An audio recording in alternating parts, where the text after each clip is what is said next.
Mr. President, I ask unanimous consent to call up and make pending Wyden Amendment number 27 to amend the Internal Revenue Code of 1986 to clarify that products derived from tar sands are crude oil for purposes of the federal excise tax on petroleum.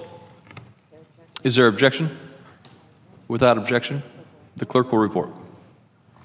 The senator from Oregon, Mr. Wyden, for himself and others, proposes an amendment number 27.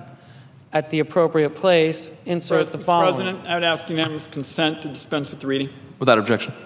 Mr. President, this amendment closes a tax loophole that currently places Canadian tar sands oil ahead of the American taxpayer.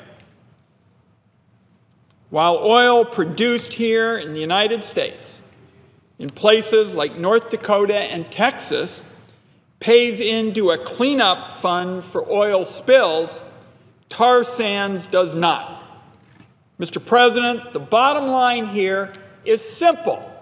This means that when Canadian tar sands oil is spilled on American soil, the American taxpayer pays up. In effect, it's possible to state what this is all about in straightforward English. Right now, our tax code is so out of date that it says that oil from the tar sands isn't actually oil. Put your arms around that for a second.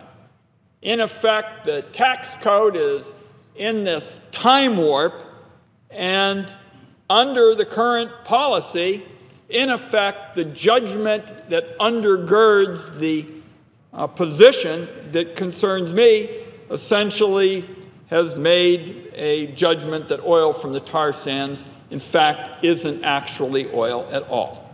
Now, all other crude oil product refiners have to pay an 8-cent per barrel tax to support the oil spill liability trust fund that pays for cleaning up the spills.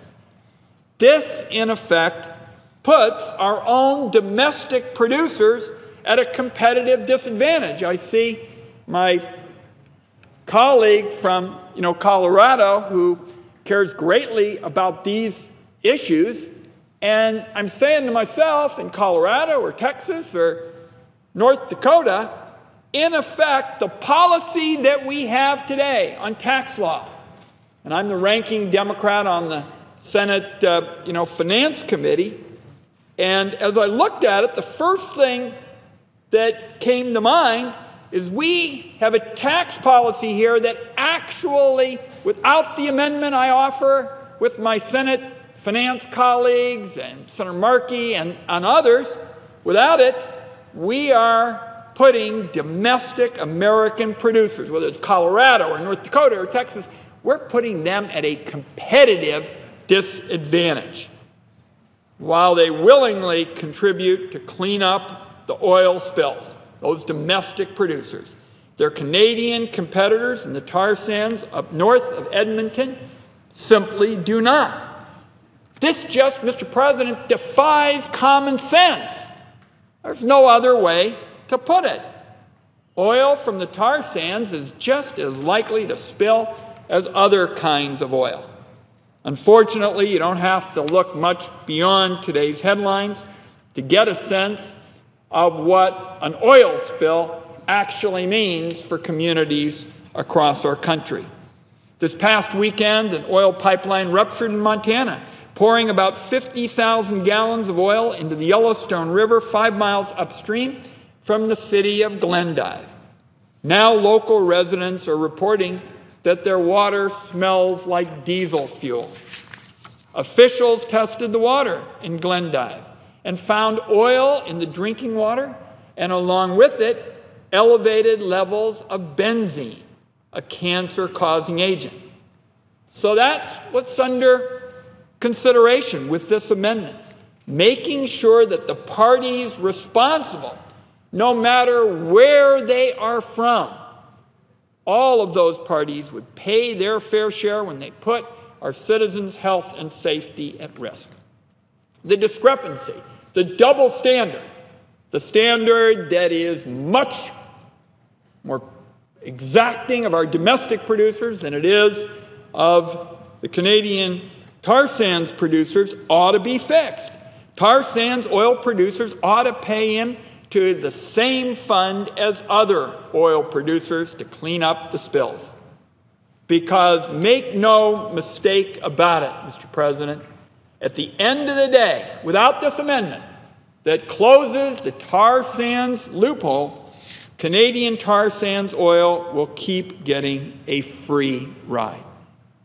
The last point I want to mention, Mr. President, in effect, is just to put this issue in context. Before, in the last Congress, I chaired the Senate Finance Committee. I had the honor of chairing the Senate Energy and Natural Resources Committee.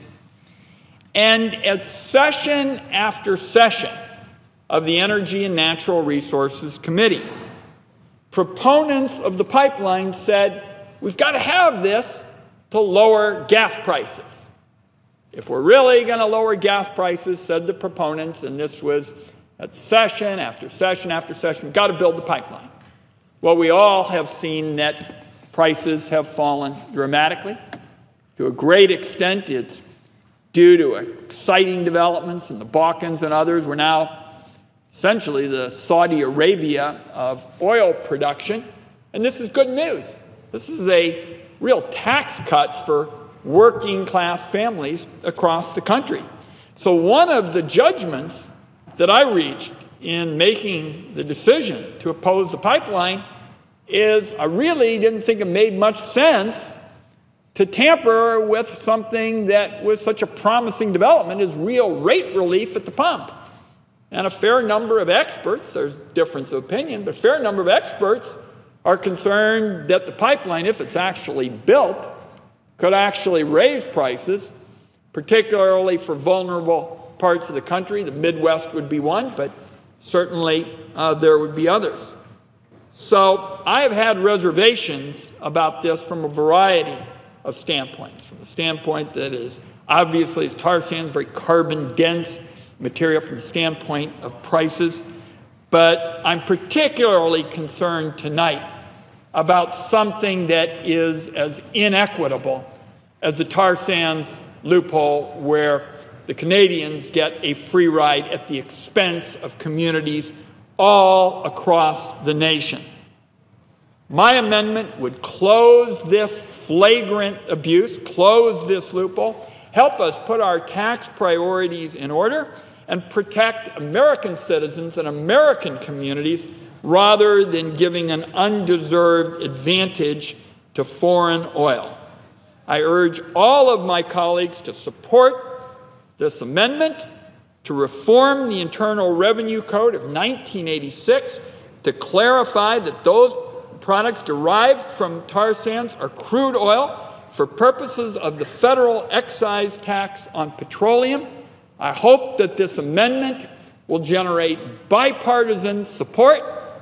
No matter how a senator feels with respect to the pipeline, I don't see how you can make the case that you shouldn't correct something that defies common sense. Before the President and the Senate came in, I made mention of the fact that right now, the absence of the amendment that I offer puts at disadvantage, a serious disadvantage, all of America's domestic producers who did an awful lot to make it possible for Americans to get relief at the pump. That doesn't make any sense.